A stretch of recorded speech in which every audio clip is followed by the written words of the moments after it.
2023. I am Crystal Brackey, and I call to order this general meeting of the Intermediate District 287 School Board. As always, we are going to start with the reading of the district's mission statement to ground the work ahead of us this evening. Heidi is going to start us off. Thank you, Madam Chair. The mission of Intermediate District 287 is to be the premier provider of innovative, specialized services to ensure that each member district can meet the unique learning needs of its students. Thank you. And will you begin introductions as well? I'm Heidi Marty, and I'm with West Tonka Public Schools. Good evening, I'm Sarah Johansson, and I'm with Wayzata Public Schools. Good evening, I'm Michelle Kuntz. I'm with Orono Schools. I'm Crystal Brackey from Richfield Public Schools. Hello, everyone. Shannon Andreessen from Hopkins Public Schools. Jackie Mosqueda Jones from Osseo Area Schools. Renee Bobin from Robbinsdale Area Schools. All right. Miss Kim. Thank you. I do that. That's not the first time. Kim Rons from Eden Prairie Schools. Thank you. Board Member Ruthie Dallas from Brooklyn Center Public Schools, Brooklyn Center Community Schools, excuse me, is on the way, so she will be here with us shortly. And board members Michael Birdman from Edina and Ann Casey from St. Louis Park are unable to be here this evening. A special welcome to all of the staff and guests who are with us this evening. We really appreciate you being here and look forward to the conversations ahead. So first item on the agenda is approval of our agenda this evening. Is there a motion to approve the agenda as presented? So moved. Second. We have a motion by Renee Bowman and a second by Kim Ross. Any discussion? All in favor, please say aye. Aye. Any opposed? The chair votes aye and the agenda is approved. Next is open forum for community comments, and I don't believe we had anybody request time with the board this evening. Thank you so much. Next is approval of the consent agenda containing routine business items that the board approves as a slate, unless there is an item that a board member would like removed for individual consideration. So I will pause to see if there is a board member who would like to make a motion to do so. I don't see any. So with that, we could entertain a motion to approve the consent agenda as presented. So moved. Second. We have a motion by Jackie Mosqueda Jones and a second by Sarah Johansson. Any discussion? All in favor, please say aye. Aye. Any opposed? The chair votes aye and the consent agenda is approved.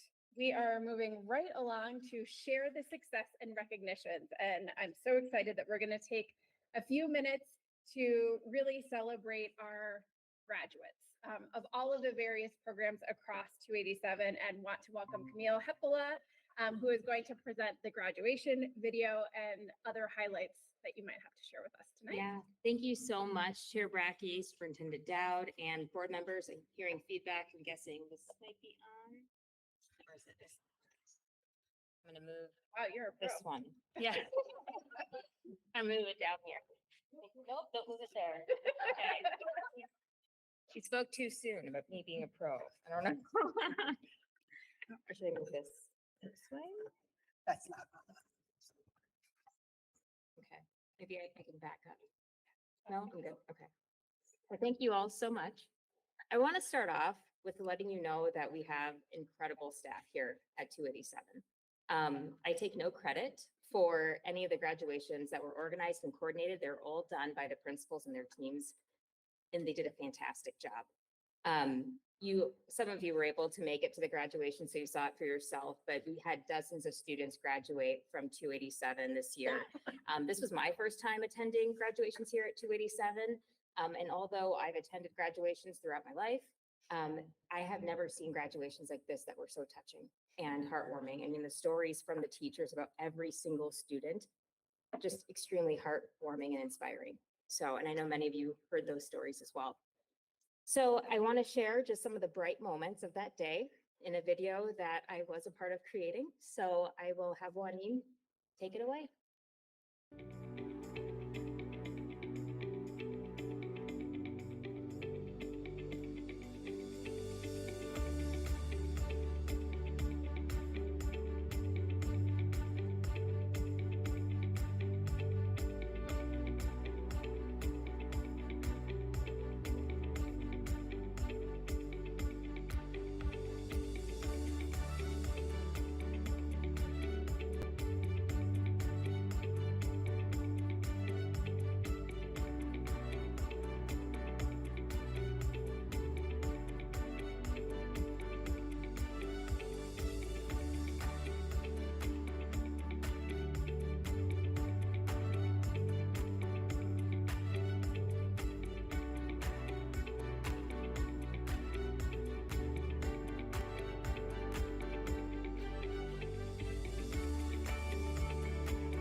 Thank you, Camille, for working to share that video with all of us. And I do just want to echo what you said. I think the joy that comes through in these ceremonies and that really personal relationship that is built and developed over time between our students and our staff is so evident in each and every ceremony I've ever been to. So thank you so much.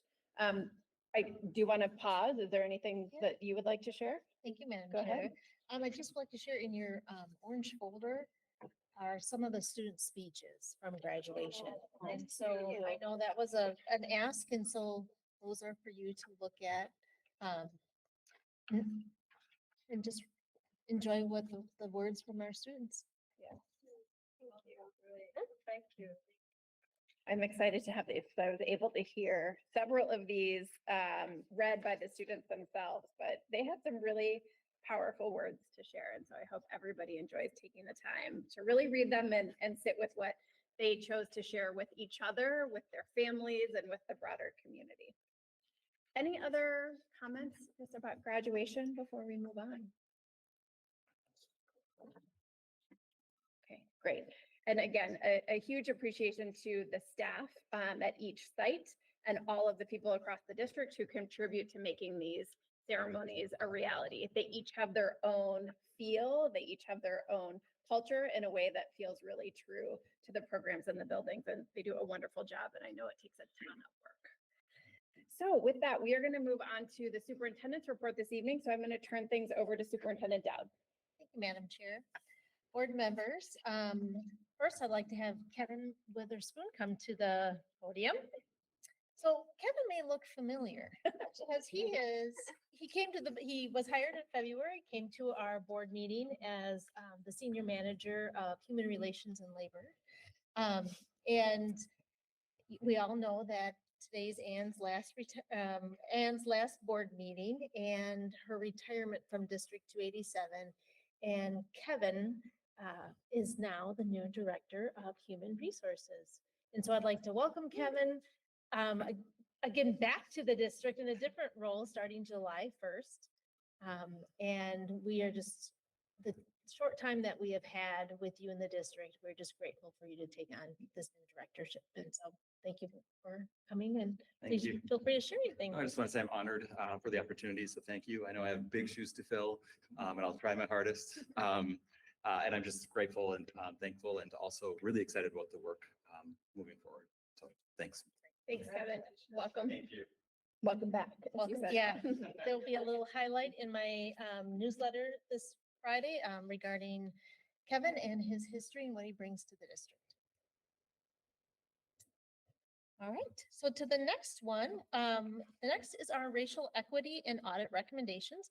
I'll have Timothy Warren and Dr. Courtney Bell Dunn come to the podium and share the results of the racial equity audit that we did. This was in part connected to the strategic planning, as well as having a new director of equity and inclusion, really to get a foundation of where we are and where we need to go within the next 5 years of the strategic plan. Kiara Zachary, our director of equity and inclusion, is unable to be here. She just got married. So we gave her a pass. And so thank you, Timothy, for being here. And I'll let you take it over. Thank you. Good evening, board members. Good evening. All right, it's my pleasure to go over the executive summary of the racial equity audit, and I will just read through the notes. It's a pleasure to be here tonight. I haven't seen everyone in one place since I started in February. So thank you.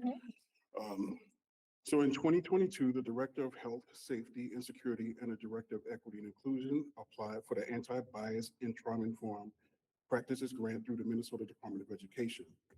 The proposal outlined 3 major initiatives for the district: conduct a racial equity audit, hire an equity and inclusion coordinator, and facilitate district-wide professional learning based on recommendations from the racial equity audit.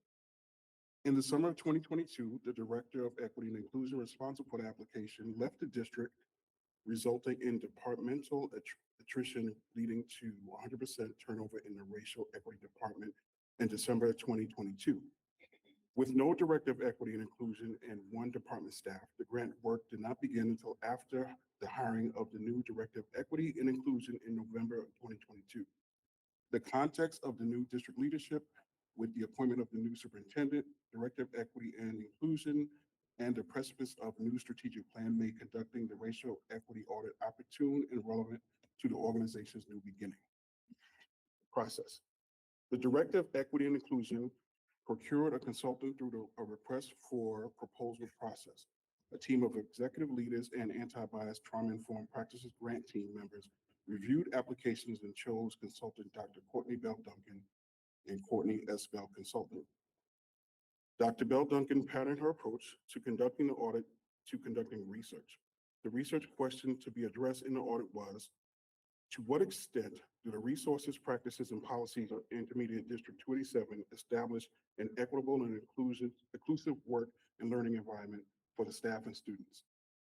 The findings of this study will assess, diagnose the state of organizational equity in the Intermediate District 287 and will inform and provide direction for the implementation of systemic equity throughout the Intermediate District 287 and will be led by the Racial Equity Department. Dr. Bell Duncan conducted a mixed method study using quantitative and qualitative methods. Quantitative methods including reviewing the student data, graduation, attrition, and retention reports, surveying stakeholders, policy analysis, curriculum analysis, pedagogical, and leadership analysis review of school district level data, which includes district websites, state report cards, assessment data. Qualitative methods included observations of race equity team meetings, classroom and campus observations, and focus groups with leaders, ESPs, support staff, and students. As a part of the grant program, the Minnesota Department of Education requires Intermediate District 287 to conduct a pre-post style assessment. In lieu of utilizing an existing organizational equity assessment, Director Zachary and Dr. Bell Duncan decided to develop an assessment tool unique to Intermediate District 287 using research-based methodologies. As a result, the two convened a work group of staff from across the district in various roles to develop a series of surveys that will become the basis for the focus groups in the audit. Staff will use these surveys and conduct the same engagement process for the quantitative portion of the pre and post assessment. I'll introduce Dr. Bell Duncan. Thank you. Appreciate it. All right. Good evening, Superintendent Dowd, Chair Brecky, and school board members, as well as the senior leadership team. I believe some of you are here. Hello, again, my name is Dr. Courtney Bell Duncan, and I'm super excited to be here because I get to present the data to you all. This has been an excellent process for me. Myself, Director Zachary, and Timothy Warren, we worked very hard to bring this information to you today. And I would be remiss to not acknowledge the stakeholders that make up this district. We did not do this on our own. We did this in collaboration with stakeholders in the form of students, teachers, support staff, as well as administrators. And so it is with that information that I go forth, but I want to be clear that this is the perspective. I'm sharing the perspective of many as I share out these findings to you all. So, and I have a clicker. I love clickers. So thank you, Juanine. Okay, so there's a lot of information. This entire presentation is in the packet. So I'm going to go through and I'm going to keep my presentation pretty high level. I'm open to questions. And then also there is more information that you can, inquire about. All right. So Mr. Warren already went over the background of why. But I think it's really important, and this is a policy, this is your own policy, so I'm sure you're familiar with it, Policy END 140, the district's equity policy. I was very happy to find this policy to find that the district has an equity policy. In my work as a consultant and as an educator, I have found over the years that many districts do not put their equity commitments in writing.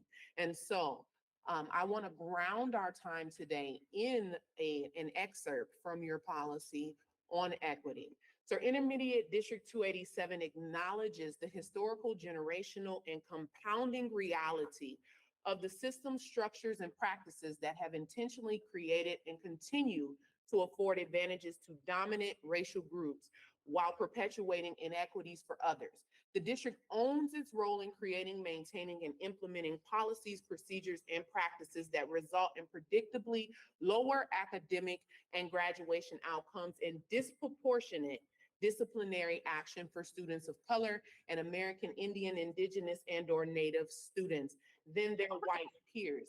These disparities contradict the beliefs and values we hold about what students can achieve and the role of adults in ensuring conditions for success and intentional neglect adults have upheld around their own.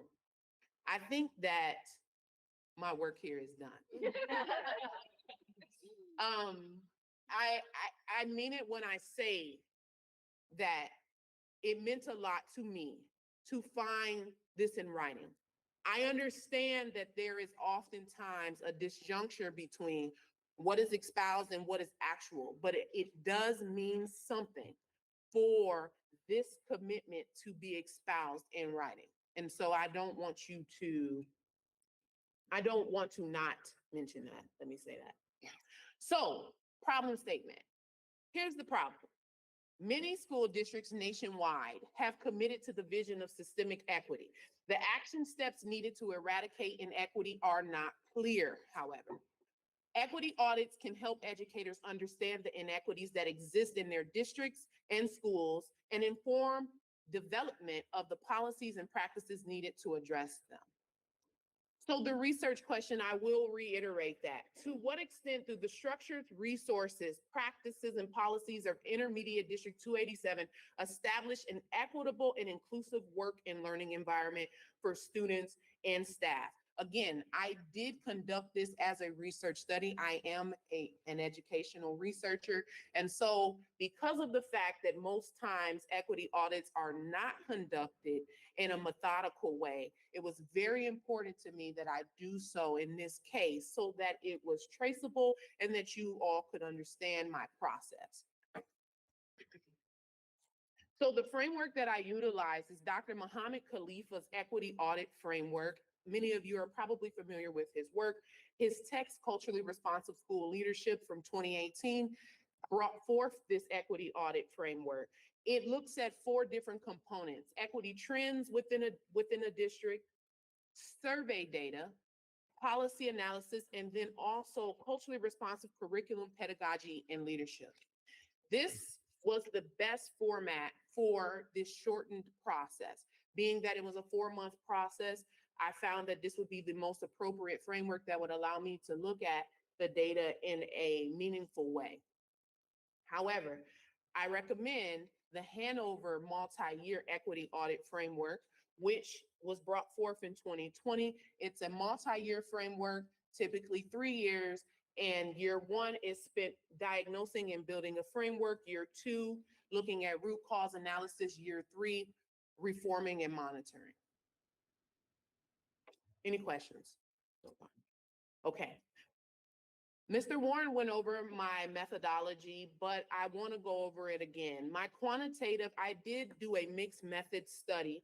I find that mixed methods leaves nothing to chance. And so the quantitative methods that I utilized were the review of student data in the form of graduation data, attrition and retention rates.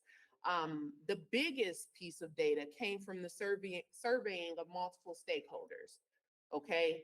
I also analyzed the school district's policies, okay? And then because I did not have access to curriculum, as I did not spend much time in classrooms, my perspective around curriculum and instruction came from students, okay?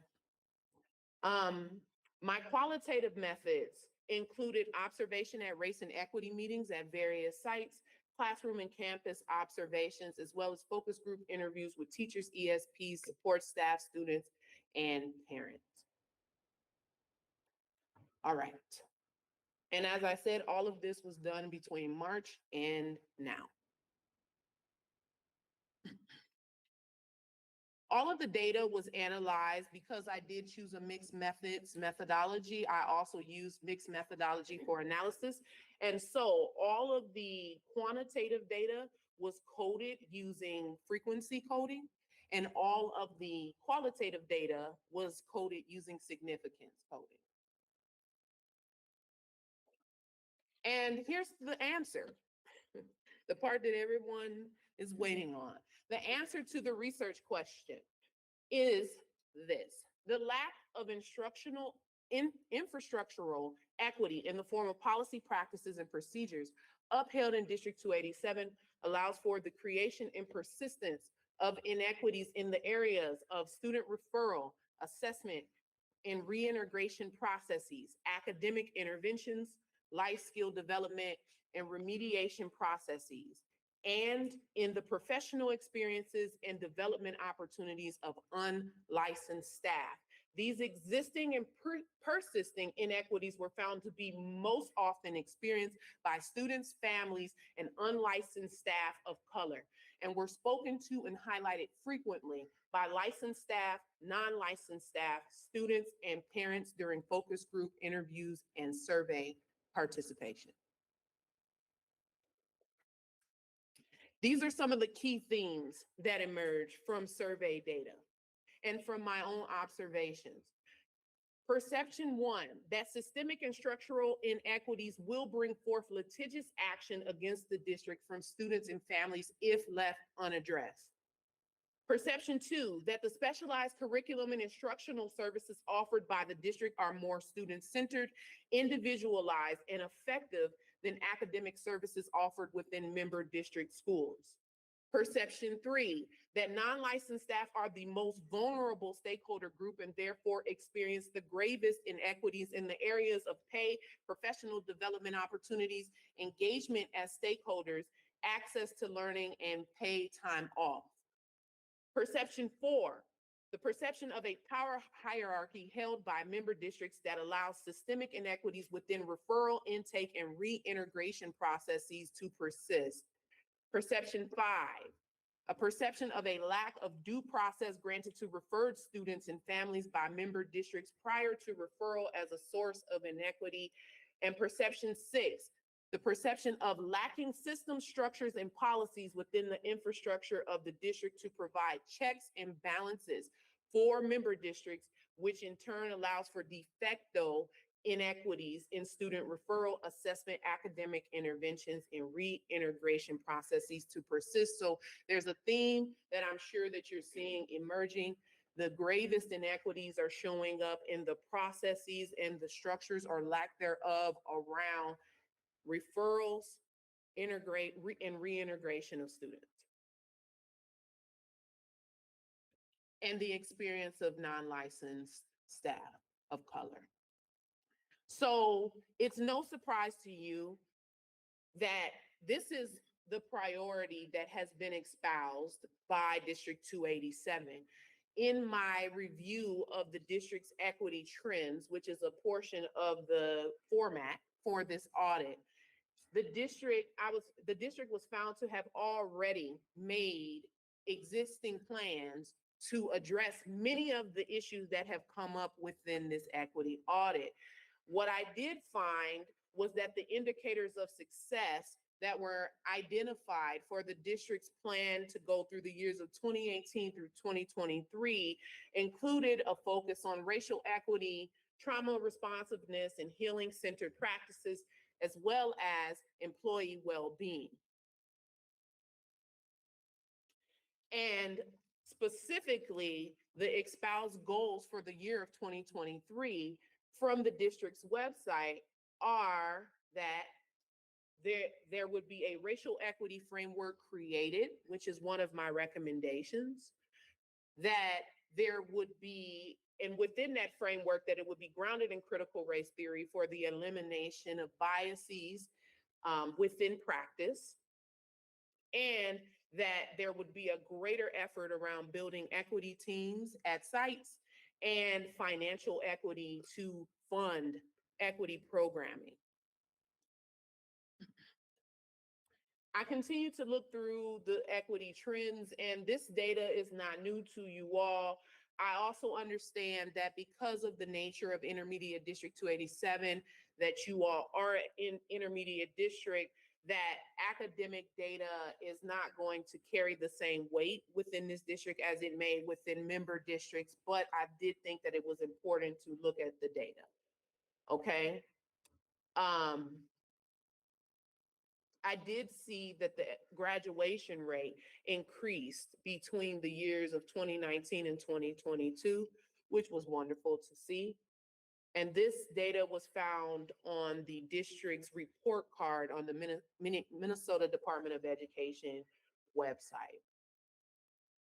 So moving forward, some of the survey data, there was lots of action-oriented feedback that was given by stakeholders as to equity initiatives that the district could focus on that could address many of the perceptions and themes that showed up in this audit. The key points or the key equity initiatives that showed up were ultimately a push for equity to be built into the infrastructure of the district, including the strategic plan, a district-wide equity framework, labor contract, policies, staff development, staffing, and hiring, as well as leadership practice and pedagogy. And many of these points speak to those very things that I listed. So I'm not going to read through each and every one of them, but again, this information is available. But the key point is that stakeholders want to see equity reflected on an infrastructural level within policies and practice. Okay. So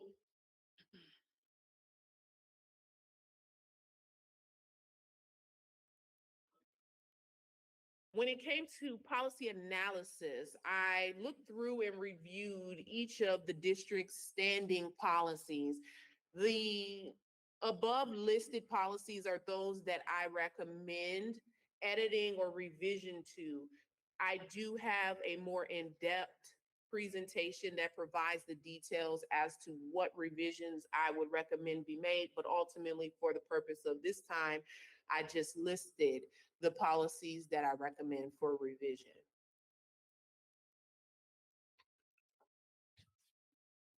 And it's very important to me whenever I present findings to bring forth anecdotal perspectives so that you all have the opportunity to hear the voice of your constituents, of your community. And so one of the questions that was asked within the survey that was created in-house by way of stakeholders in the task force was, what does successful and actionable race equity work feel like to you?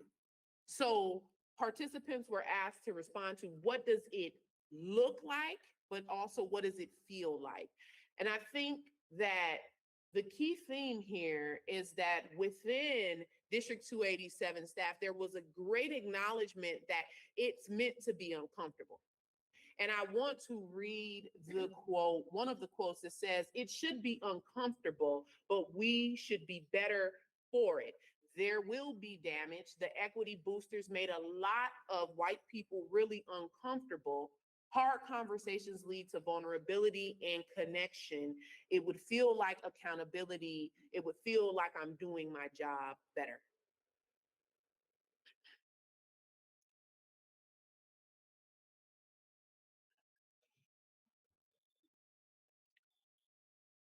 I also had the opportunity to hear the voice and hear from parents within the district as well.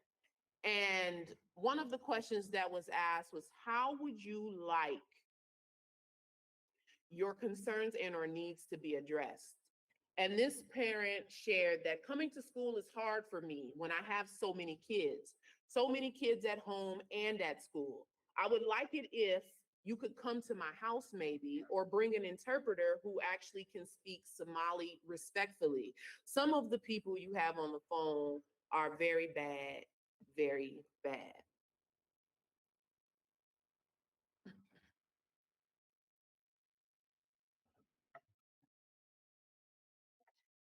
And there's more anecdotal responses from parents that you all can look through on your own time. But I also had the opportunity to be in community with students.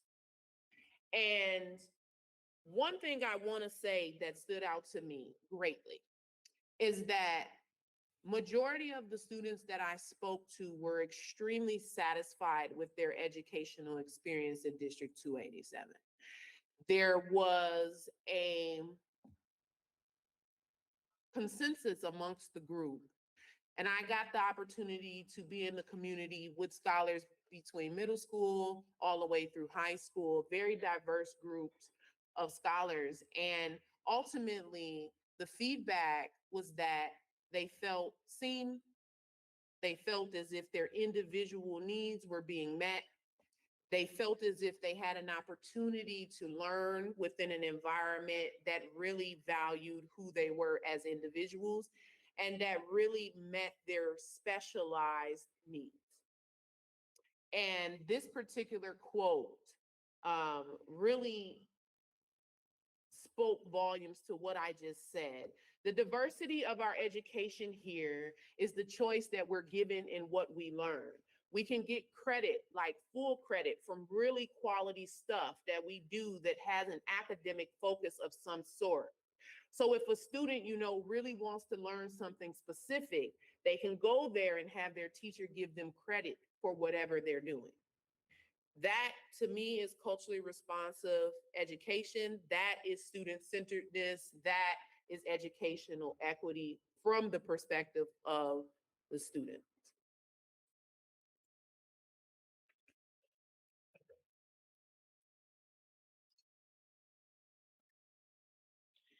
And one of the other pieces of perspective that I consider to be constructive feedback that came from a District 287 student, or as I tend to call my scholars, said classes, when asked what services should be available within the district to address systemic and practical inequities, the response of the student was classes to prepare for the world, like banking, finding housing, getting the students out of the building, having more things that you can get from a regular school district like a prom. The district doesn't necessarily prepare students for what they need for success. We let them get away with things that they won't be able to get away with in the streets. I haven't learned nothing here to take care of myself.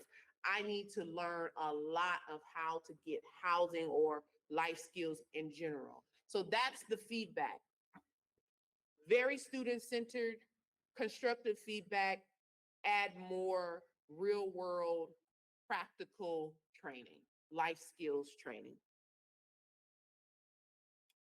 So ultimately, my strategic action recommendations are based on all of the feedback and all of the policies that I have reviewed, as well as the equity trends within the district, are that policy revision and development training be had for you all as school board members, as well as in order to implement the equity audit recommendations, strategic planning for an infrastructural development of the equity department based on stakeholder feedback, ongoing policy and leadership coaching for Superintendent Dowd, the executive leadership team, and the school board, the development of curriculum and instruction framework and resources and materials for specialized multimodality project-based student-centered learning, the development or selection and implementation of a literacy development intervention tool for K-12 students,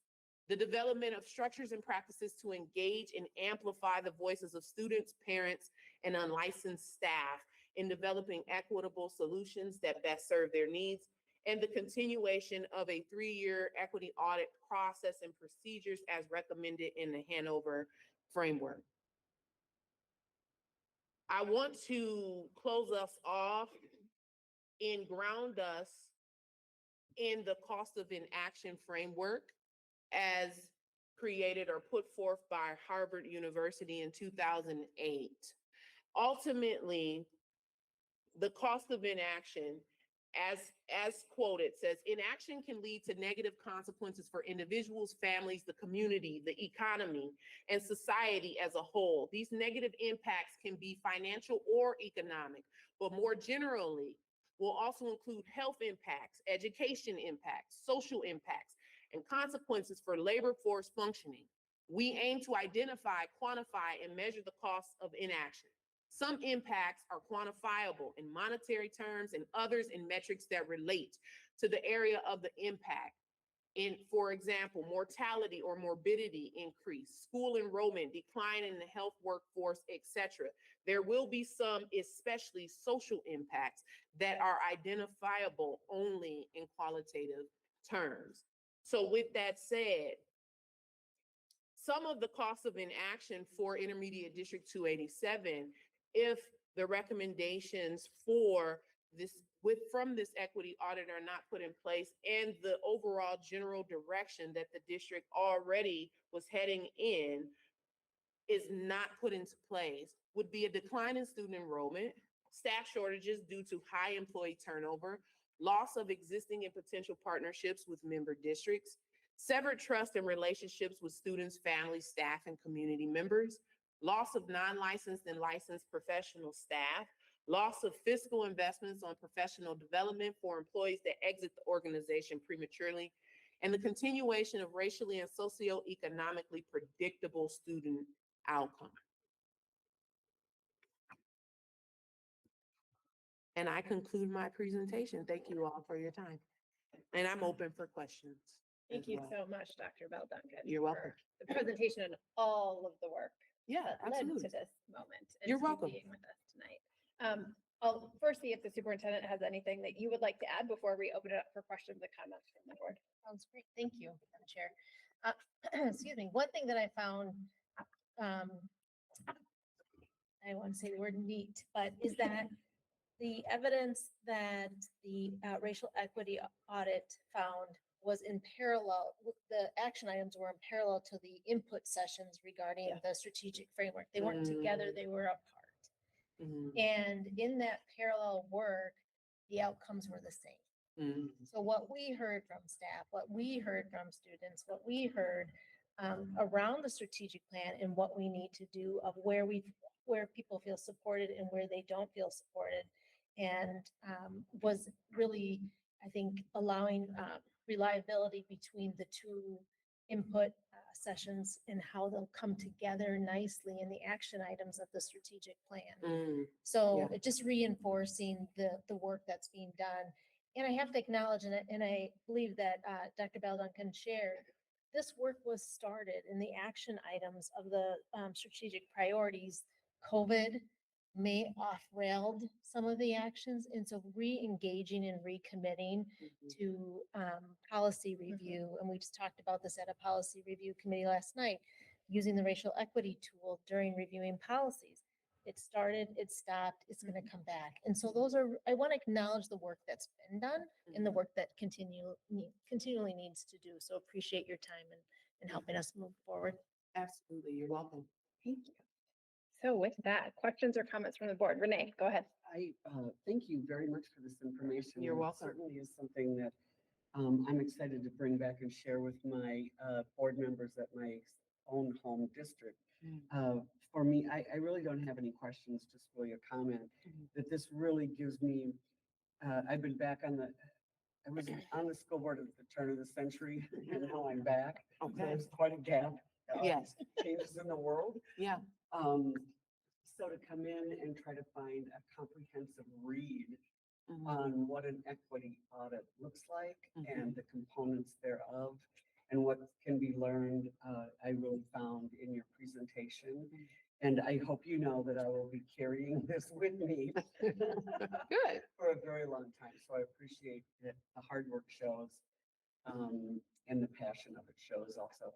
Thank you. The urgency of it shows, and yeah, it was just very good. So thank you very much. Thank you. I appreciate that. So I'm not sure who this question is for, but, I mean, one of the things that is struck me and concerns me, and frankly didn't surprise me, was the inequities in the student referral processes, intake and reintegration processes. So how is taking action on this audit gonna flow back to our member districts to address those issues? I'll start. Yep. So first of all, Director Ross, we talked about, just the over identification. So what we know in the state of Minnesota as well nationwide is there's an over, identification of Black and brown students in special education. There's disproportionality. There's disproportionality in most districts. And it is something that collectively we have to do as a profession. And what our role is as the intermediate is talking and connecting with our member districts and seeing what types of supports, interventionists, ways that we can enter into the space. And actually, I have to tell you, the district has already started doing it. They have a team called the Nexus team. And it really is very highly trained staff going into member districts and talking about, have you tried this strategy, coaching, and seeing if we, because you have to know from all of our hearts, even though we're part of an intermediate district, would be wonderful if we didn't exist. And I say that because that means all students are equal. What we know is that sometimes students need us and they need a different environment. And so that is what we do in the gift that we give. But if we can support member districts in interventions to stay in the least restrictive environment, that is always our goal. And yet there's times students need a different type of setting and support. And then that Nexus team, when we talk about reintegration, talks about here's what, if reintegration is occurring, that means there's success. And that's the ultimate goal, right? And so as students go back, then that Nexus team goes, here's what we learned. And here's how we can help support either the classroom environment or strategies for the team. And so continuing to include that type of support to and from is something that I already know that our Special Education Advisory Committee is talking about, supports that are in place. And they've actually, in the feedback that they gave us for the strategic plan, said, we need more of that. We want more of that. And so we know that's what's our role as an intermediate supporting our member districts. And that's part of it, besides professional development, and that connectiveness. And I'll open it up to Dr. Val Duncan. If you want to share something, I also like to open up to Dr. Elizabeth Lodge Rogers regarding the special education, if you have anything to add. Yeah, so in my extended presentation, I speak to that. And one of the focal points that Superintendent Dowd has spoken to is on professional development, but also on policy revision and policy creation. Through the process, I came to realize that there was a discrepancy in the processes and procedures and existing or lack thereof of policy around referral and reintegration. And so I think that a starting point would be looking at existing policies and really comparing them to the existing practices. There's usually going to be a disjuncture between practices and procedures in policy, but that's typically a pretty easy fix, specifically for you all at this level, because you really do direct the policy in the district. And so ultimately, that was my recommendation, was a focal point on policy and really actually creating some policies around those processes, specifically being very specific as to what it is that District 287 not only expects, but also what is it that District 287 does, and specifically in what ways does District 287 serve and best serve scholars? Because I think that when there's clarity in that, then the process of referral will also be clarified. You're welcome. Dr. Elizabeth Lodge Rogers, do you have anything to share? The 40 years I've been doing this work, and we have been struggling and wrestling and not doing, in general, and global sense. We've not been addressing the very evident failure of our educational system, particularly for students of color and students who have been historically disenfranchised. And so that wrestling with disproportionality, it has existed and continues to exist. And that was the impetus for thinking about how can we better support prior to referral to us. And, we think about that referral process, and that comes from educational team that are making that collective decision, presumably bringing along student and parent in the conversation. We know that is tenuous sometimes. We know that experiences kind of that hamper that really collective advocacy for the student and for what will work for that individual student. So I'm hopeful that, and I'm really appreciative of you bringing this forth.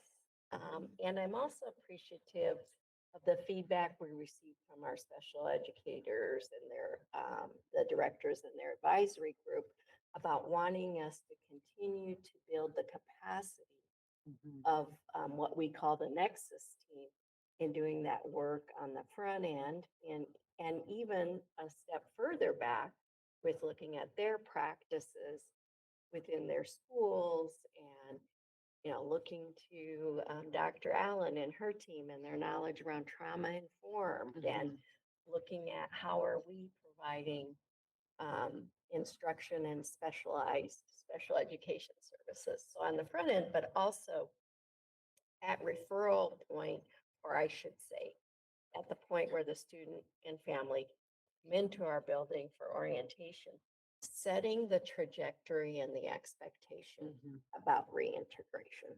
So that it starts then, because too often, and certainly true for the 40 years I've been doing this work, special education referral and placement tends to be a one-way street. And that just is not,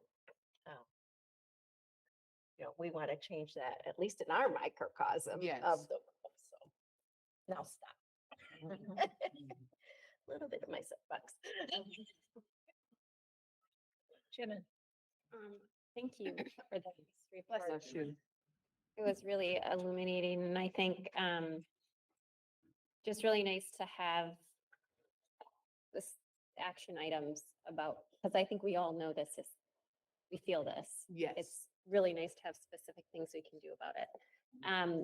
So to that end, I would love to know, are you sharing out your full report with the board? I'm particularly interested in your thoughts on policy. Oh, and absolutely. Specific ways to revise.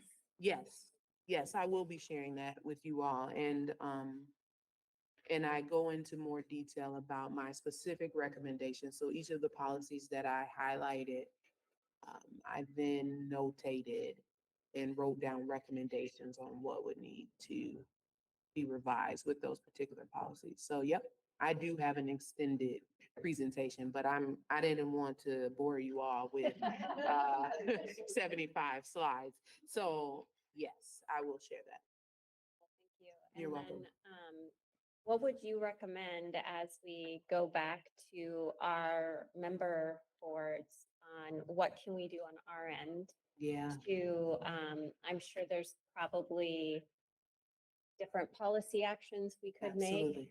that would have an impact. So Yes, thank you for that question. It is honestly my recommendation that that the conversation begin at each of the individual member district board levels around what does the auditing process of existing policies within the member districts look like. I think that because District 287 is literally a combination of member districts, one will only fully address inequities within District 287 by addressing the inequities within member districts.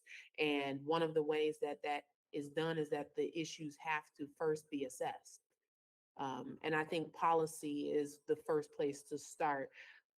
One of the big things that I've noticed in my time as an educational researcher and a consultant is that when it comes to creating systemic change, policy is overlooked oftentimes, not because I don't believe that it's because educators and educational leaders are not interested in policy, but literally the way that the infrastructure of teacher training and leadership training is set up in Minnesota, unless you are someone that is literally pursuing a doctorate in education policy, such as myself, you're not going to learn about policy. If you're not a school board member, if you're not a person that's directly creating policy, most times you will have no understanding of it. And this is the reason that it's not addressed. And that's a problem. So my recommendation is to have that conversation around what does looking at policy look like at the individual district levels. And I think it starts with the school boards, because boards are the powerhouse of districts. yeah, I just You're welcome. had a meeting earlier today where I was asking educators how they put policy into practice in their classrooms. And they don't And know. they had no idea. 'cause They didn't have know no what idea. policies are. They have no idea. Yeah. But I think that that's again, that's a easy fix. Yep.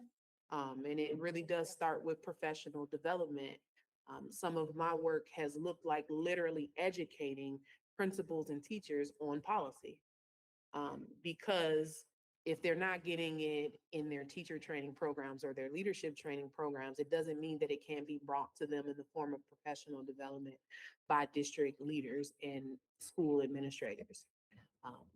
So yeah, that's my recommendation, a conversation around big P and little p policies. What you all do is big P, right? So this is district, this is board, this is written. But little p policies are going to be the practices, the policies, the procedures, the things that are not written down, but just are kind of the way we do things around here. And those are some of the perpetuators of some of the gravest inequities in education. Thank you. You're welcome. I'll take just this moment to briefly share that at the end of our meeting, we are going to talk about where we are in the policy process. The group of us that just came together yesterday afternoon to talk about how do we want to start doing this work. So this is Wonderful. very well timed. We will be very grateful to see the more extended recommendations and thoughts that you have for us and to really build from that. Wonderful. I'm glad to hear that. Thank you. Yes, Jackie. I just want to say also thank you. You're welcome. And I want to specifically say thank you for doing a mixed methods research as a research geek. Oh, I- there it I- is. I completely appreciate the qualitative and the quantitative and the depth of analysis that you've done Thank you. with that. I'm hoping, just as a general statement, that we enter into the 3-year process, the Hanover process, because I think that's where we're going to be able to, really dig in. Mhm. I feel like as someone who's been in education for over 30 years, we keep just ignoring, trying to find what the root causes are. Mhm. And as educators, we do that all the time. Yes, Why can't you read what's the root cause, yes. right? Yeah. Why aren't we doing this with our equity work, right? Mhm. So, and I understand that it's a much more difficult thing to get our hands on, but again, thank you very much. You're very I welcome. appreciate it. You're welcome. Ruthie. Oh, hi. Sorry I missed your presentation. That's all right. Oh, it was wonderful. you. Hopefully I'll get to look at it later. But I was just wondering, your recommendation for doing an audit on the individual board districts. Should it be an outside person or should it be internal committee or? I typically recommend an external party, really just for the purpose of internally, you're going to, a lot of the times you're going to get more of the same. And so I highly recommend just for neutrality purposes and for bringing in an outside perspective to bring in an external party. And it also kind of keeps things clean because when you're doing things internally, it can get really chaotic really quickly. But also, it's very difficult to be objective when you're doing that type of work internally, specifically if you're speaking to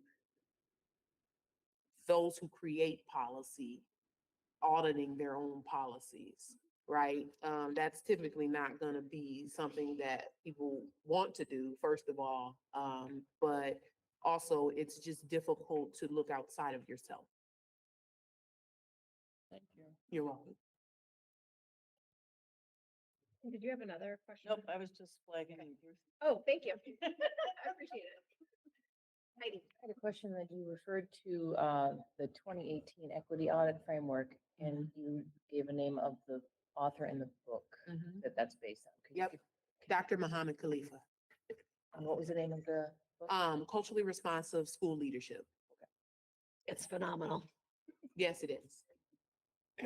He actually was my dissertation advisor for the first 3 years of my doc program. So, So jealous. yeah, I learned a lot from him. And I think that the framework is, it's a framework made by an educator for educators. And I think that that's important, specifically in a time in which consultants come forth with very theoretical solutions that are not very applicable. I think it's important to bring forth things that are action-based and that those on the ground doing the work can actually use. Sure. Thanks. I don't have a specific question. I just want to say thank you to You're you welcome. for bringing this forward, and thank you for the descriptions and really highlighting the nuances of what you heard and the key themes. And I guess I look forward to joining the work that we do moving forward. And I just want to say in closing that when I first learned of District 287 and specifically what it is that you all do here, if I'm being completely honest, I was moved because children, students who are exceptional learners are marginalized in some of the gravest ways. And it is devastating to me. And as an educator, as a leader, I recognize that these are the scholars that often are never served. So the fact that you, yes, as you acknowledge, Superintendent Dowd, best case scenario would be that this district did not exist. However, because it's necessary, I'm glad that you all do. I'm also really happy to be able to say that, yes, while the district is not perfect and has work to do, the perspective of the students, in my opinion, is the most important. And to hear them say that they feel heard, that they feel seen, that they feel acknowledged, that they're learning and that they're engaged, that's everything. And so I hope that you are encouraged in that. Because the reality is that the recommendations that have been made, they are very straightforward and they are very doable. And I have no doubts in my mind that with the implementation of those recommendations, that District 287 could absolutely become the epitome and an example of what true equity in education looks like for the most disenfranchised of scholars. And so I hope that you are encouraged in that. And I thank you all, and I want to give a special thank you to you, Superintendent Dowd, as well as to Director Zachary, who is not here, and to Timothy Warren. I really appreciate this opportunity. It's been very meaningful to me to be able to serve in this capacity, as well as Dr. Allen. Thank you for your work in applying for the grant, ultimately, that funded this audit. Thank you for your work. And I'm very appreciative. Thank you and have a great night. Thank you. You get clock.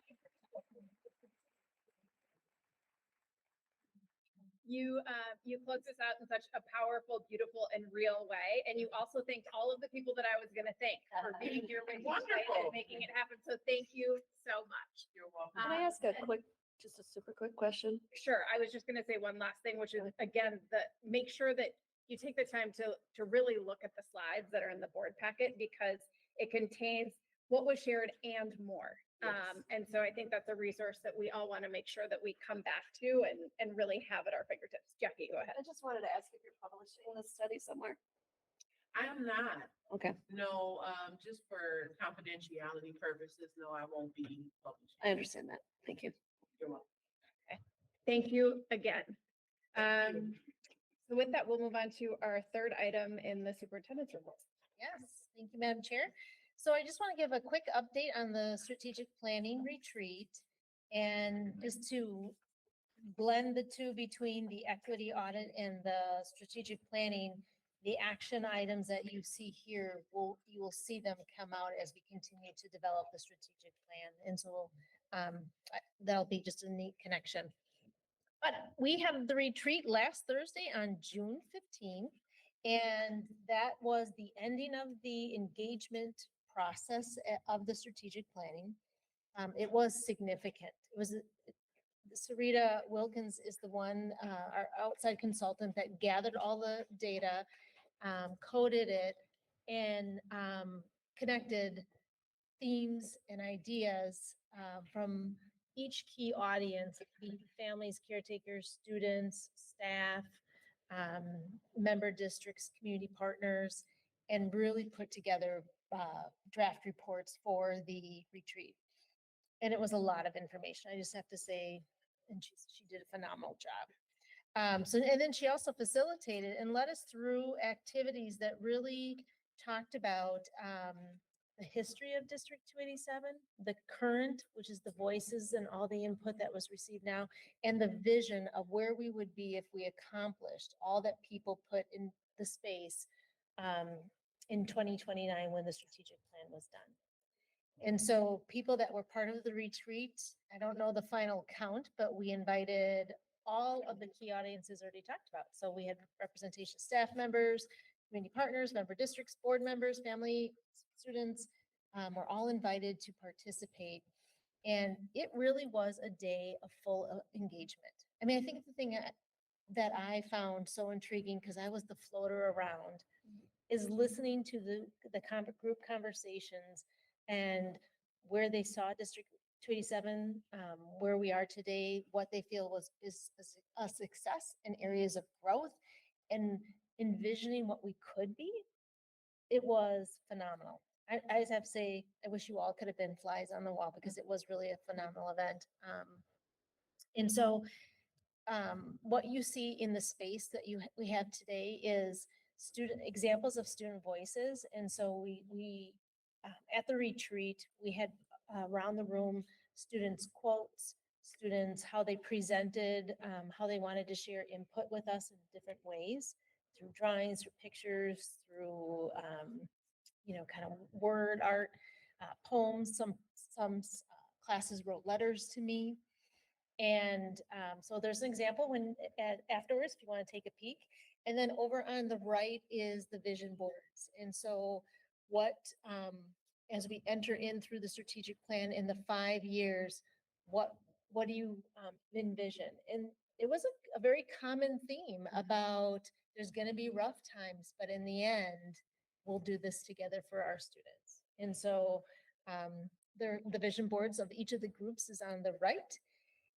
From here, we will get a final or a draft of a final report by the end of the month. And then we'll take that final report with the group that was part of the retreat, a smaller subset, and say, did we capture the themes that came out?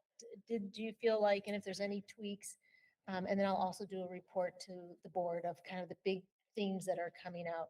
The action items of those are definitely can be easily drafted because people were so explicit in areas of growth and how we could do it. So that was really neat too. It just wasn't we're not good at this. It was, this would make it us better. But what will happen is once we agree on the themes, then we'll have smaller groups of each of the themes and they'll design annual action items with measurable outcomes for each of those action items. So that's just the overall plan. The board, it'll come to the board in November for final approval, but you'll get information along the way. So I wanted you to just know that. I think that was it. And I don't know if there's anything else you want to share about the strategic plan. Sure. Well, and I invite Renee to share thoughts. So Renee, Michael Birdman, and I were the 3 board members who were able to attend. And I would certainly echo everything that you shared about how it felt, how engaging it was, and how it really got people thinking and doing in a way that I personally found really refreshing. I don't know if there's anything you'd like to share. Not much, yeah, no, I ditto to both of you. It was a wonderful day and I had the pleasure of being able to staff members. And so it's always wonderful to, listen.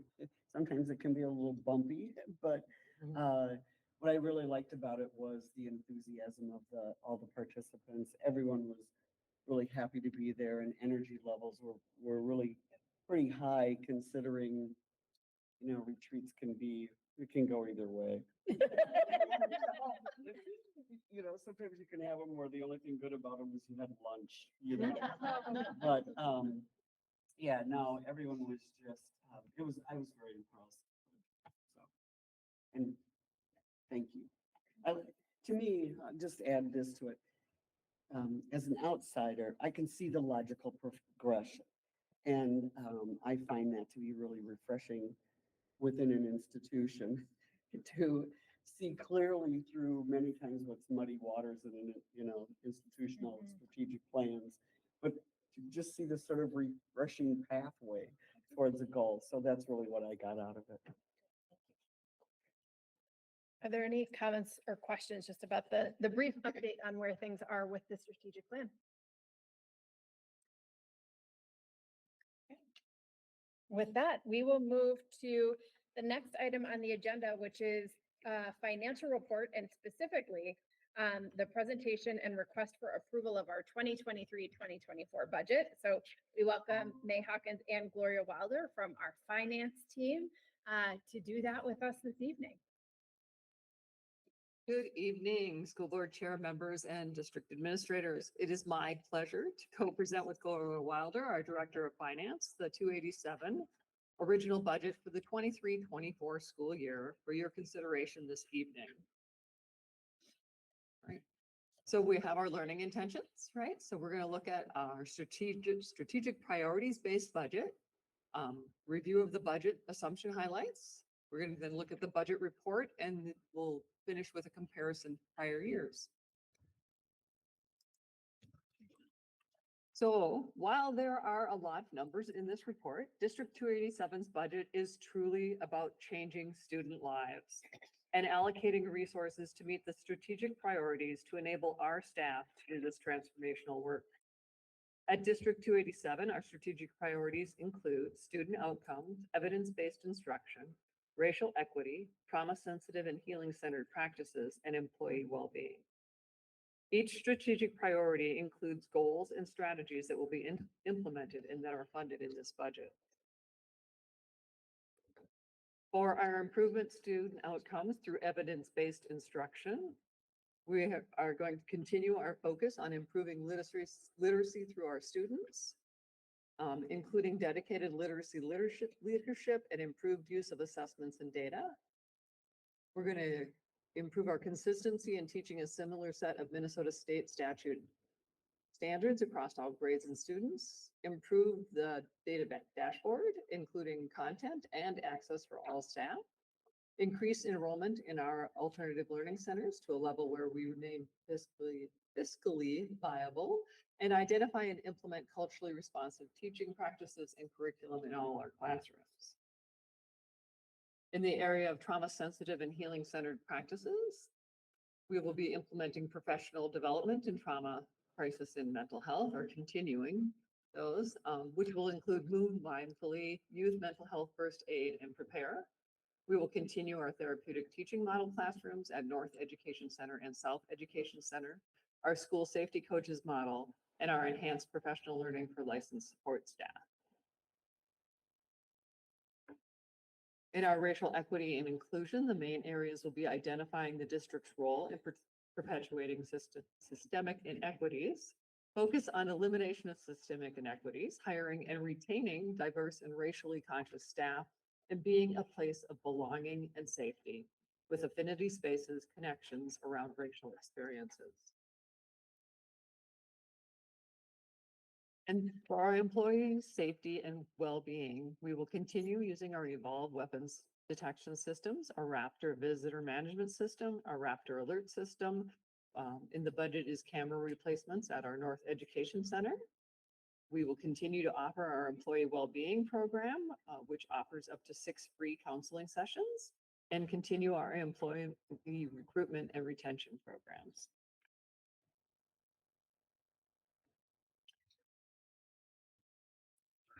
Some highlights of the transformational work we're going to be continuing include one of the biggest components for next year's budget is the continuation of the tier system.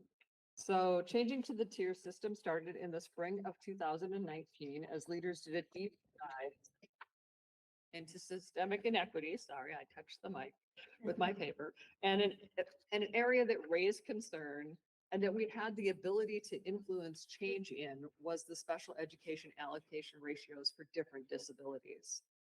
Through months of work with both the member district special education directors and member district business managers, a new model called the tier system was developed. The tier system for staffing allocation is based on students' need levels and not a disability classification. This changed every special education budget in the district and also changed the tuition billing classifications starting in the 2021 school year. Allocations based on student enrollment in each tier are sent to the school sites where the building school improvement plan teams, which include classroom staff, make budget decisions. The school improvement plans for 23-24 will continue the focus on literacy. Another highlight, as we just talked about, was that we will continue our therapeutic teaching model. We will also continue our Nexus program, which we just spoke about a little earlier, right, which provides support pre-referral and when our students are reintegrating back. And we will continue to provide trauma-informed training for our staff and to provide opportunities for member district staff for training sessions also. New, but yet not new. And when I brought the budget last year, we were piloting our budget request reduction equity assessment, our BREA tool. So this year that was implemented with non-staff budgets. One of the big things that we found was the rollout of the data dashboard and the BREA together were very cohesive, right? So the BREA asks you to back up your decision-making with data, right? And now you have the data dashboard that actually provides you the data, right? So the convergence of these was very helpful for sites as they worked on their non-staff budgets allocations. So I'm just the board approved the budget assumptions at their March 23rd meeting. And so I'm just gonna go over a few quick highlights. So one slide for revenues and one slide for expenditures. There were a lot more in the March Right. So in the budget assumptions, we did use a 2.5% increase in what you approved in March. Now that we know that the actual formula increase is 4%, that is what is included in the budget before you tonight. I will tell you that that is that and an estimate for the unemployment impact for the summer are the only items included in here from this last legislative session. Minnesota Department of Education is still rolling out information to districts as to what does this really mean, right? And so all the other new legislation will be part of the revised that we bring you later in the year. So our revenues are based on projected ADMs from our member districts.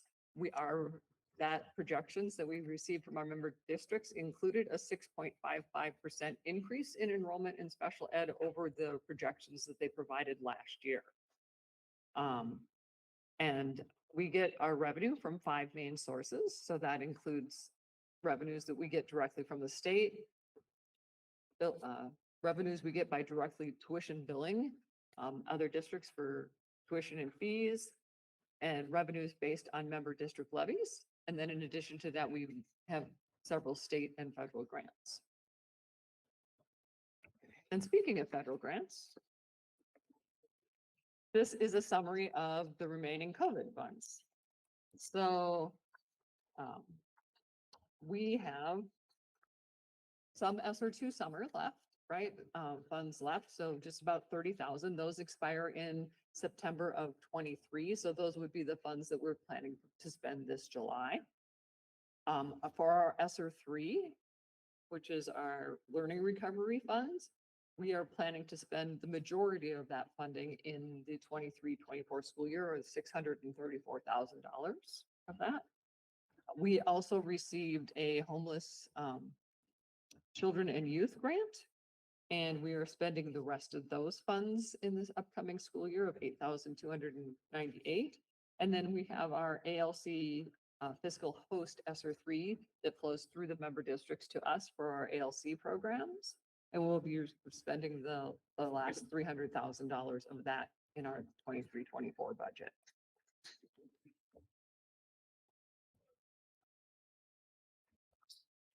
We also had several expenditure assumptions included in the March 23rd. So this slide just highlights some of the main ones, and we kind of already talked about our budget is aligned to support our strategic priorities. It is also aligned and prioritized to promote the recruitment and retention of high quality, culturally competent staff.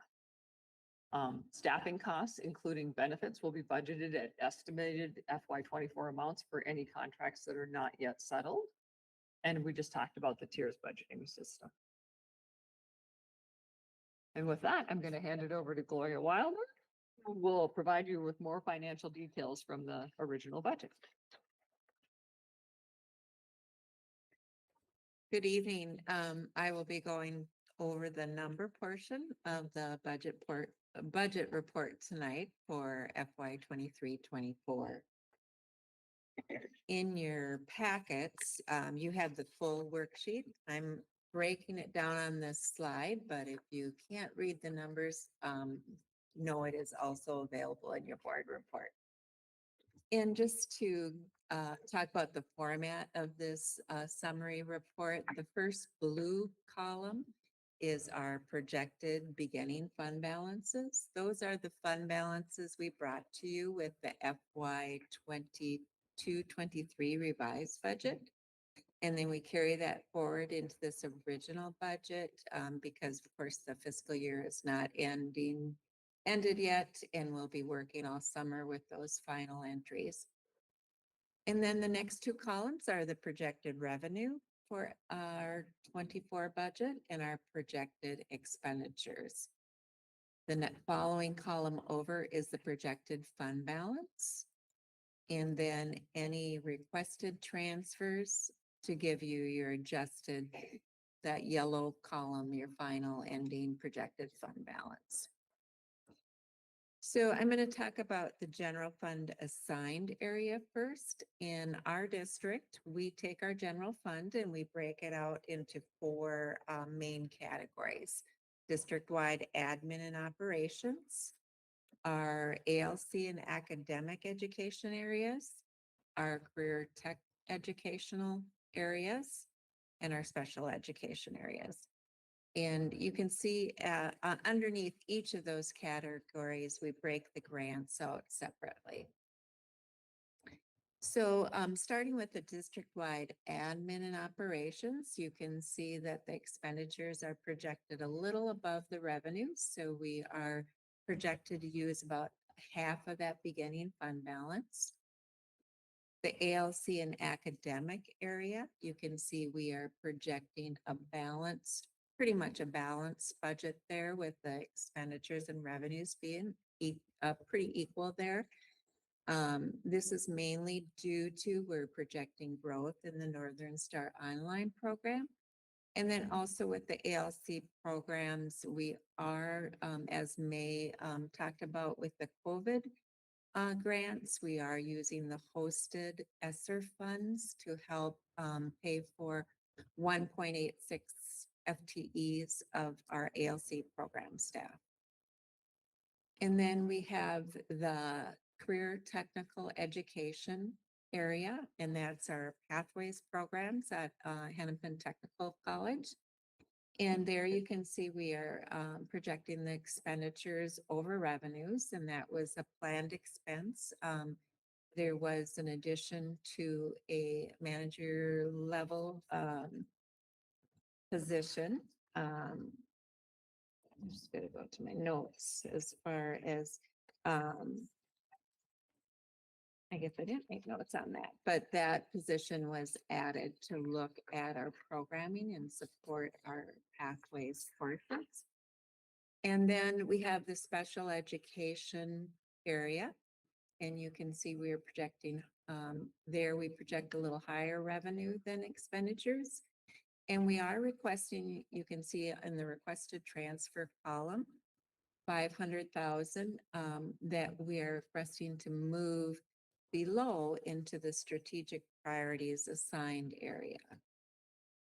So then to talk about the assigned area, the general fund assigned area a little bit, these are areas that the district has chosen to track separately from the unassigned areas so that we can track the fund balances separate and use it for those specific purposes. Just to highlight a few in that category, you can see we have the collaborative curriculum project, and we are projected to use up that starting fund balance. So we're planning on closing that fund balance out at the end of this fiscal year. We have a new category. It says operational adjustment reserve. And that was really, the former title was COVID-19 reserve. We felt with COVID-19 hopefully going away, that that reserve would be used up for this coming year. We're projecting for insurance deductibles and any unexpected contingency for projects. Then we have the strategic priorities that we talked about, that transfer of 500,000 going into that area. And the tuition adjustment reserve, which we're not projecting to use this fiscal year, but we keep that reserve for unexpected changes in our MDE tuition system or other tuition-based programs. So then moving on to the last area is the general fund restricted area. And this is an area that is restricted by state statute, and the UFARS gives us our definition of what coding and what fund balances we use. We have to track those separate by state statute and use them for specific purposes that are lined out in state statute. In those areas, to highlight medical assistance, we are planning a little bit higher expenditures than revenue. And that was to increase our support for due process. And then with basic skills or compensatory and safe skills, we are projecting a little under the revenue, and that's to reserve fund balance for future years. So then moving on to the non-major funds. So this is everything that's not general fund, but are specifically need to be tracked by fund by MDE's guidance. So we have the food service fund, and you can see the revenues and the expenditures, they're equal. We are not allowed to have that fund go into a negative balance. So within those revenue projections is a transfer. It is coming from the district-wide admin and operations as an expense, and then moving into revenue to the food service fund. And then we have the debt service, and you can see that we are increasing again the fund balance, and that's for a specific purpose for the North Education Center sinking fund that will be paid off in 2029, the debt on that construction. And then highlighting the internal service funds. So we have two in 287, one for dental and one for health. The dental, we are projecting the expenses will probably come in a little higher than the revenues. And then the health, we are projecting basically for that to be balanced, but we will know more with the revised budget as we see the trend of claims coming in. We will update that in the revised to reflect the trend that we are seeing. So just to highlight our general fund. So that's the three areas combined together. We are projecting an 8.82% over our revised budget that we brought mid-year for 22-23. And then for our expenditures, 7.85% increase over 2022-23 revised budget. And then total for overall funds, we are expecting an increase of 3.36% on the revenues, and then the 8.11% on the expenditures. So then just to highlight on the unrestricted or unassigned general fund balance, that was the first heading that we looked at with the 4 areas that we break down. We are expecting or projecting with this report at 8% fund balance, and that's within the board parameters for the policy. And that is what we projected with the FY23 budget was 8.7%. And what we ended the fiscal year for FY22 was 8.44%.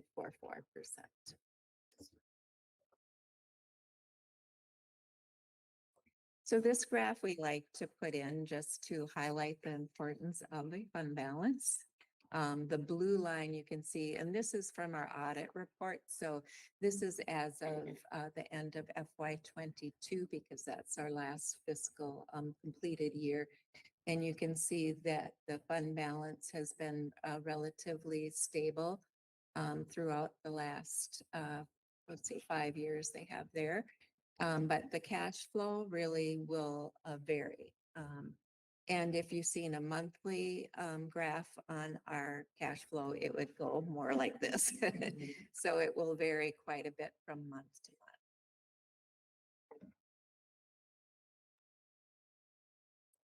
Okay, so to highlight those transfers again, the 500,000 we are projecting will be and we're requesting that be moved from special ed to strategic priorities, and that so we can continue the strategic priorities.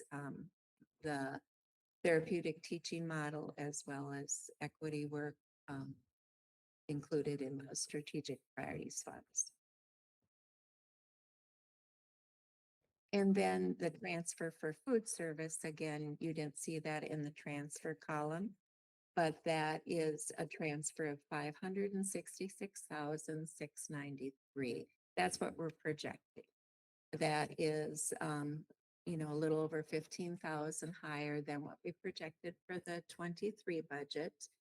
And, you know, this is mainly due to our buildings are small, so we don't have those economy of scales that a larger school building would be. So we do need to offset that program.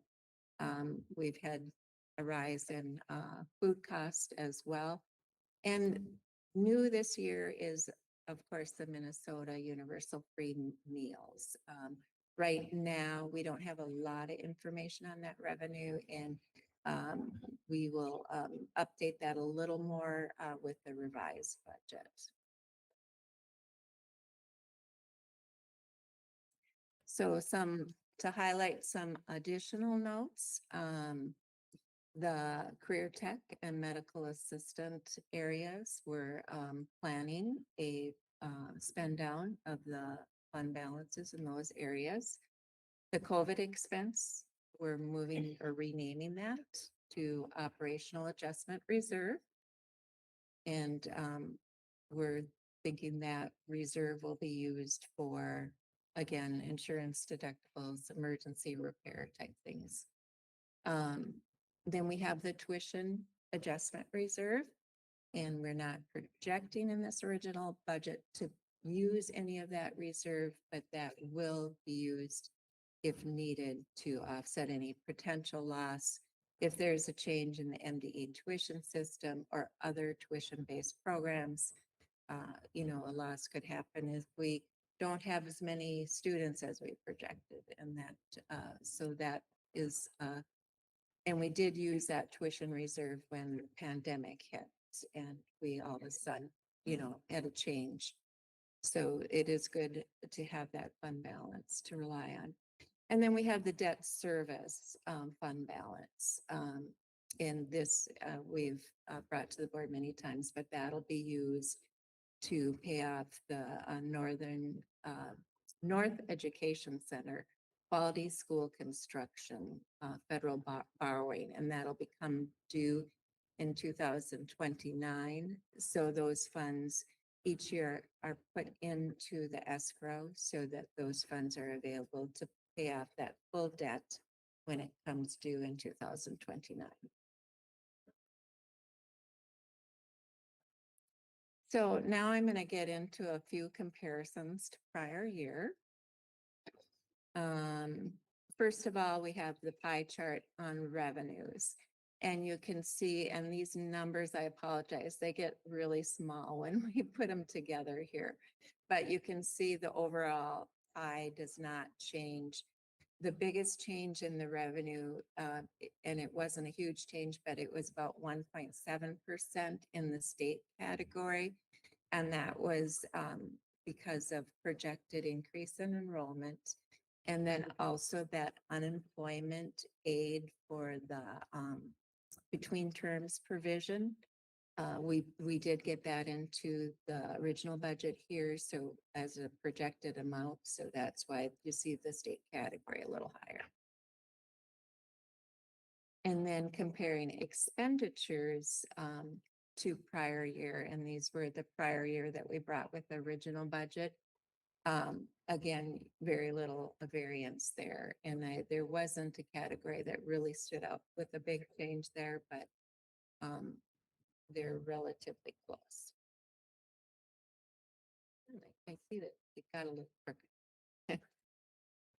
Okay, so then moving to graphs, and these are numbers in thousands. So we just thought the numbers would get a little small. So if you add 3 zeros on each of the columns, is the true number there. And these, the numbers that vary from our other numbers presented, this has like construction factored out. So this is our revenues without construction.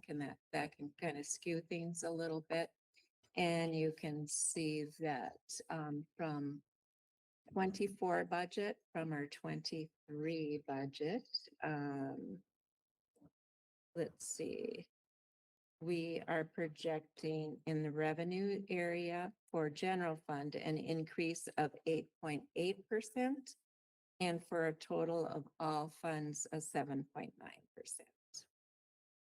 And then going to the next slide is the expenditures with the same year breakdown.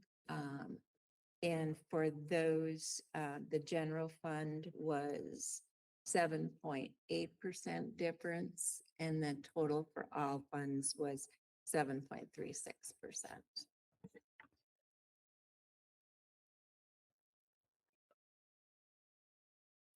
So that was my presentation, and me's.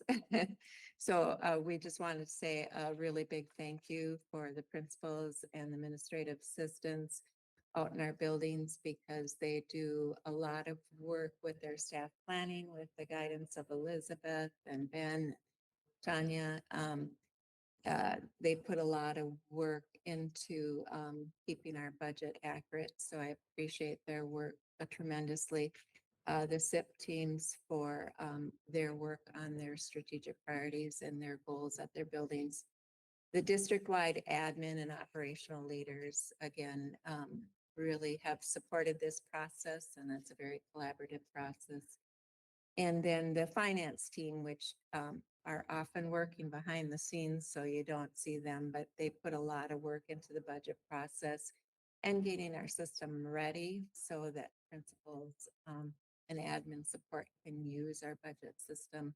It looks very user-friendly, but it's a lot of maintenance put into that system. So special thanks to our finance team. So with that, I guess the next slide, I got to flip over to our big question mark. Do you have any questions for May or myself? Thanks to you both. And again, just a reminder, we are being asked to approve the budget this evening. So have that in mind when you think about whether you have any questions or comments. Please tell your team thank you from the board. Thank you.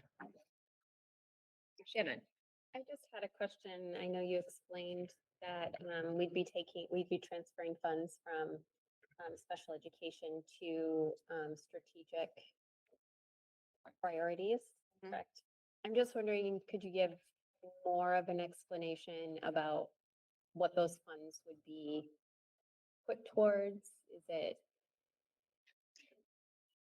anything, staff, like just? Well, it's the therapeutic teaching model, so that, Tanya, correct me if I'm wrong, but that pays for our Wilder Foundation to come in to, I think it's North and South, right? Within South Education. And then we also fund parts of our equity staff out of it.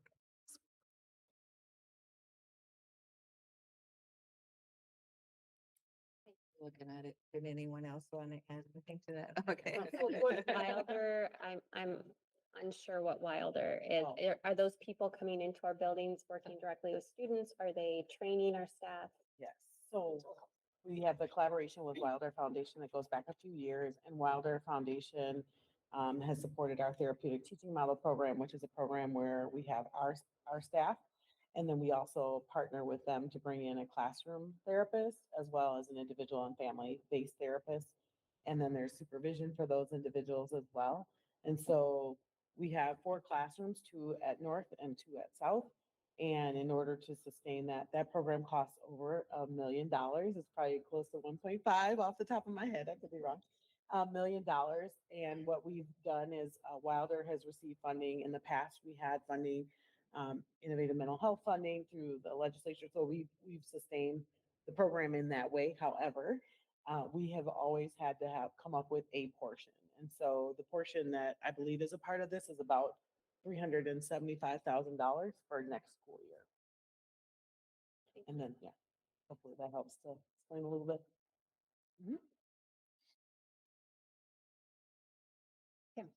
So I didn't catch it all. Can you just quick give a recap again of what the tiers budgeting system is? Oh, sure. So, do a recap, right? So we used to have 17 different programs. Each of those programs were based on students' disabilities.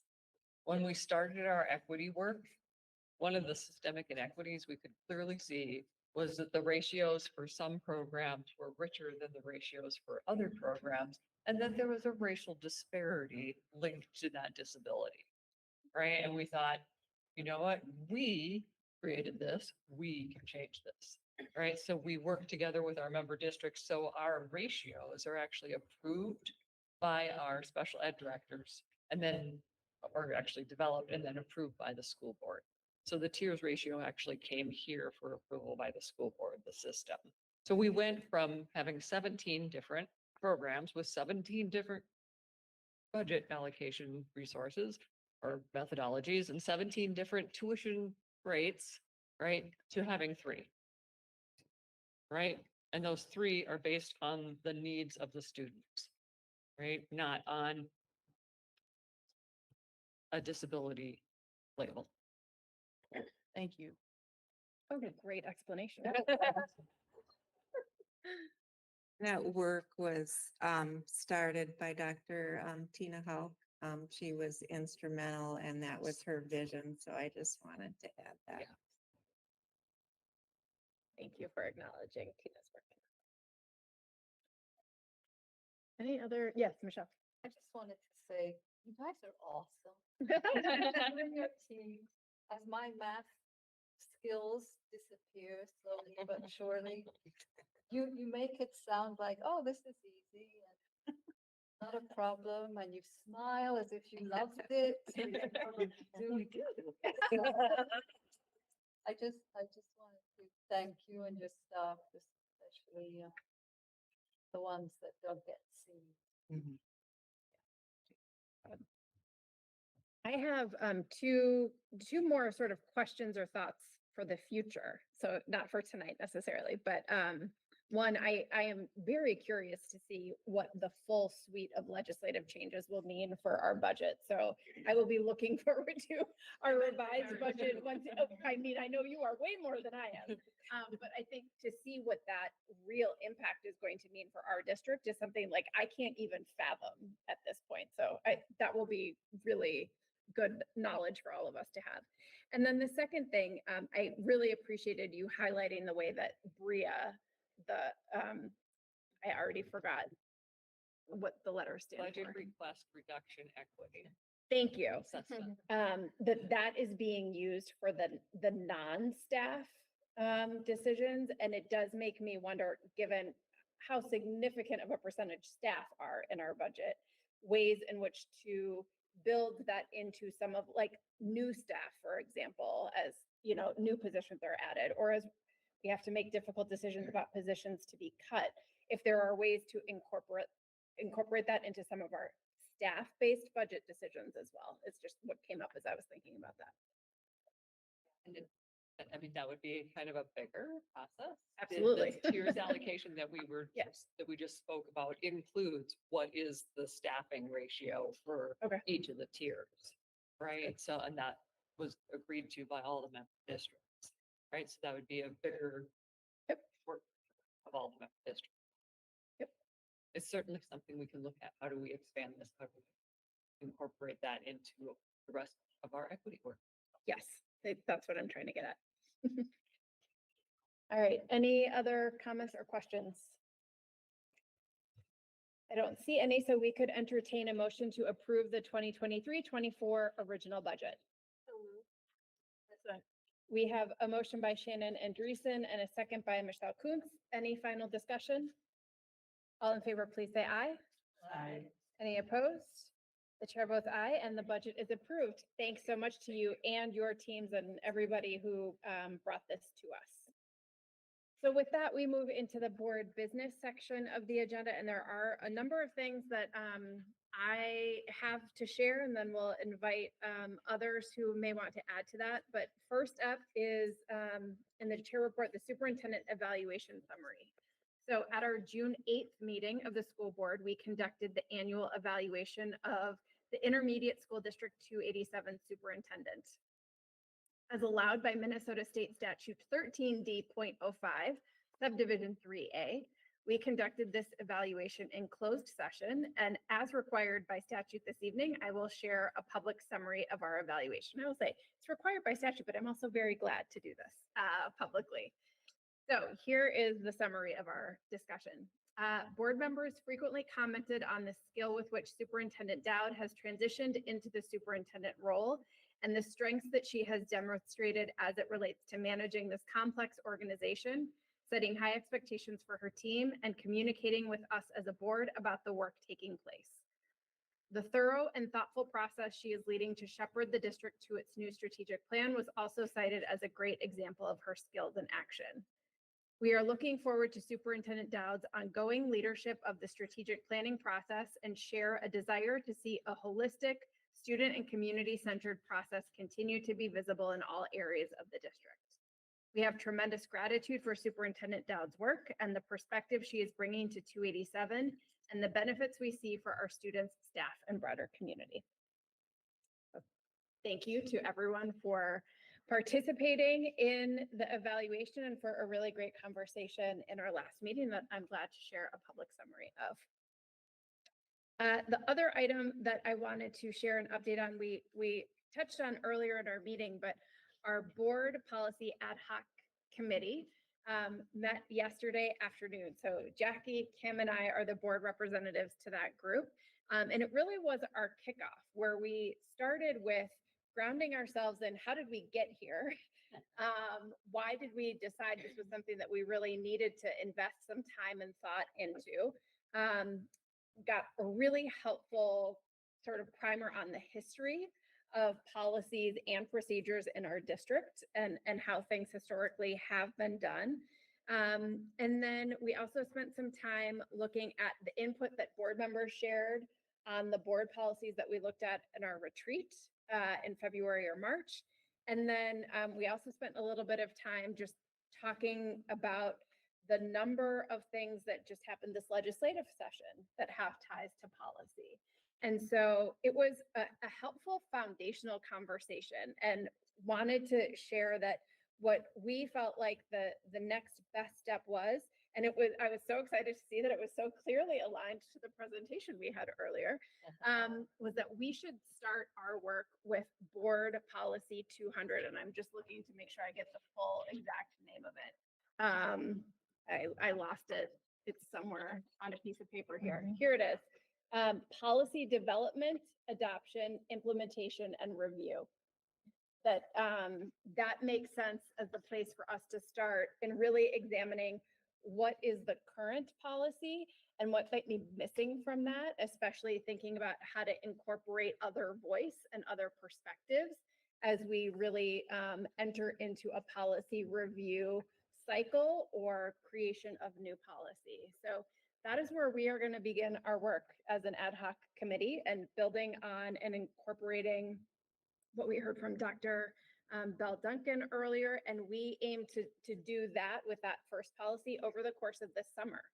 So look forward to bringing more updates as we get further into that process, but just wanted people to know that that's where we are. Is there anything that the two of you would like to share from yesterday? Well, it makes sense to start on the policy about making policy. It does. It does. And then any of our staff that were present. I know Kevin's not here anymore, but Juanine and Marcy were in the conversation with us. Yeah, thank you, Madam Chair. We also talked about is developing this committee and really having a more formal process in policy making and discussed whose voices weren't in the space. So we'll have additional administration, Kara Zachary, our Director of Equity, and really take to heart what we heard today and how we bring it in systemically into the policies that we implement. And then we'll be Dr. Elizabeth Lodge Rogers is in charge of the procedures part. And so she'll join the policy. So we make sure the policies and the procedures have the same alignment. So if we say it and here's how we do it, and then work on consistent implementation practice. Yeah, and we talked about all of those different levels, right? The policies, the procedures, the bylaws, the MOA, the memorandum of agreement that exists with our member districts and making sure that all of those things continue to actually speak with each other and that we are in alignment as we potentially, talk about or touch one aspect to make sure that we're carrying the threads all the way through. So more to come. So we will move down to once around the table. And I will first open it up to see if there's anything that board members would like to share with each other this evening. Passio's new superintendent starts July 1st. And Corey will be at Anoka Hennepin, and I'm very glad that he'll be the one speaking to media about schools and because they often go to Anoka Hennepin to ask. Right? So he'll be a great representative for that. And Dr. Heil's amazing. Yeah. I'm excited for all of you. The thing that I wanted to just acknowledge, we've said it before in previous board meetings and it's already come up tonight, but this is our last board meeting with Ann Becker, General Counsel, Director of Human Resources Extraordinaire, who has had just a long and deep commitment of service to our school district. And so just wanted to acknowledge you one more time and say congratulations on your retirement from the district and this new adventure ahead of you as you return to private practice, but very much continue to work with the mission of 287 and the things that you are looking to do next. So just want to say congratulations, thank you, and we wish you all the best. Thank you. Yeah.